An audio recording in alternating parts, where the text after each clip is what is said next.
how important do you think it is to have a conscious philosophy as a musician? I mean, I think it is and it isn't important. Mm, I think, yeah, I mean, I think thinking about it is not necessarily something that everyone necessarily needs to do. But whether you think about it or not, I think everybody has a personal approach to making music. It's just whether you're kind of consciously aware of it, and whether that's useful or not. I don't know. But I know I find for myself, and it's just the way I am in music making. I'm very process oriented, and again, like going back to that broadcast track that we listened to, the thing that fascinates me is about the process and like how did they create those sounds? What were they doing? What pedals were they working with? Were they chopping up tape, or like what was their process to get there? So I'm just inherently interested in process, and I think not everyone is necessarily as interested in process as I am, and I don't think that's kind of one way or the other. But I think it can be something that's quite useful to look at your own process and think about what are the sort of tropes and things that you kind of always go to or come back to. And that just sort of helps you, and at least I know for me, it's helped me be a lot more confident in the music that I make. So when I do sit down to make music, I kind of know roughly the direction I'm going to go. And I know the kinds of sounds I want to use. I know the kinds of approaches I'm going to take and the kinds of processes I'm going to use. Yeah, so it just sort of makes me more confident in my own process. I mean, in terms of what those are for me, it's very personal, so it's definitely will differ from person to person. But like, I'm very much into kind of minimalism, um, keeping things really simple, and like kind of less. The concept of less is more, like having less elements in a song or in a production, but going a lot deeper with those. Again, like coming back to this idea of like tonal characteristics. Instead of having five different sounds, have one sound, but just really spend a lot of time getting that sound sounding really rich and full and deep and have lots of texture and sort of interest to it. It is just sort of very much something. And then experimentation is always just part of kind of what I do. Again, maybe to my detriment sometimes because I spend too much time experimenting and less time like actually finishing stuff. But I'm always sort of exploring and trying new things and looking for new ways of approaching the same things. Um, so those kind of two things are very much core to my philosophy of making music.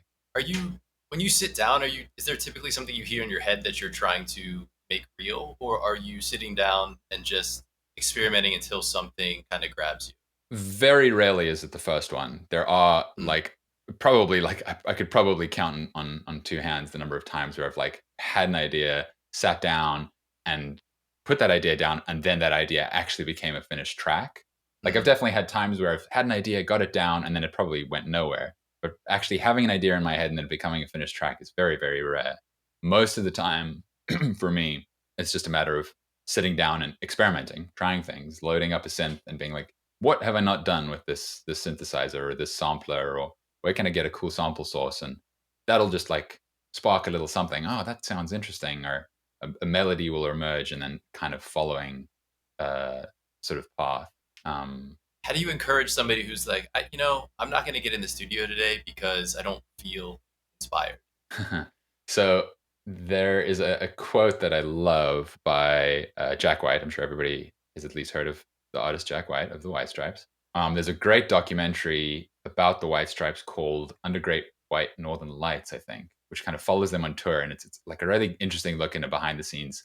He's a real fascinating dude in terms of his like approach to music. But he before he was a musician, he used to be an upholsterer, just as like a day job. He would upholster Mm. chairs and things. And the quote that he gives is, when you're an upholsterer, you don't come in and think, oh, today I'm not inspired to like upholster this chair. It's you just show up and you upholster the chair, and maybe you don't do a great job, but you show up and you do the job, and you just do that every day. And so I can hear Jack White in my head every time I sit down. If I'm not inspired, it's like you just got to sit down and just upholster the chair. You just got to do it every day, even if you're not inspired, and something will happen. It might not, like quite often it's not anything good, but if you don't, you're just never gonna upholster the chair. So that quote plays on repeat in my head a lot. I had no idea about the documentary. I'm definitely going to look that up. And I'm a, Jack White is really, I just saw him for the first time a few months ago. And I did not realize, because in a lot of stuff I've listened to him, I don't know, I didn't realize like what a guitar player he is.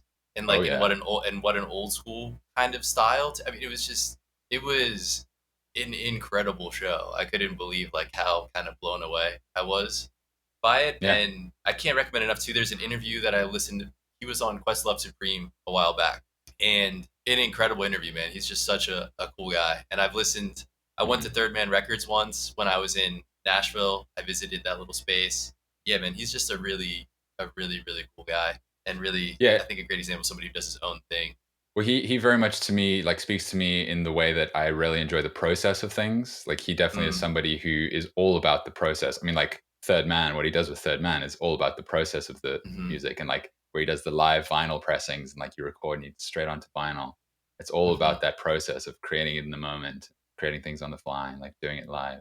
I mean, there's other like that documentary, that Under Great White Northern Lights. There's lots of good stuff in there. Another one we'll maybe get to talking about like live performance stuff at some point, but he talks about how when he's on stage, he likes to make things hard for himself. He also, mm, like in the White Stripes, he was playing guitar and he was playing organ. And he's like, I want to put the organ just a little bit too far away from me. So when I want to go play, when I've got to go play organ, I've got to like really get there really quickly and jump to get the organ. Where I want to like make sure that the guitar is like just a little bit out of tune. So when I play, I've got to work a little bit harder to play it and get it sounding just right. And that is just, there's just something about that that's just really enjoyable to watch. Just seeing somebody like working really hard and putting in all this kind of intention and effort. Yeah, he is full of just great inspirational creative quotes. yeah, his attention to detail, I feel like, is kind of what you described. Yeah, it's that's really cool to hear. So let's say you've jumped over the hurdle and you got into the studio, but now you're stuck. What do you? How do you talk to yourself in those situations? When I'm stuck, I think I've become very rational. I definitely wasn't always this way. I think it's something I've kind of developed over the years. Is yeah, just kind of being really rational with myself about, okay, I'm stuck. Something's not flowing here. What are some steps I can take to still be here, upholstering the chair, but like get back to a new place? Do I need to start a new session?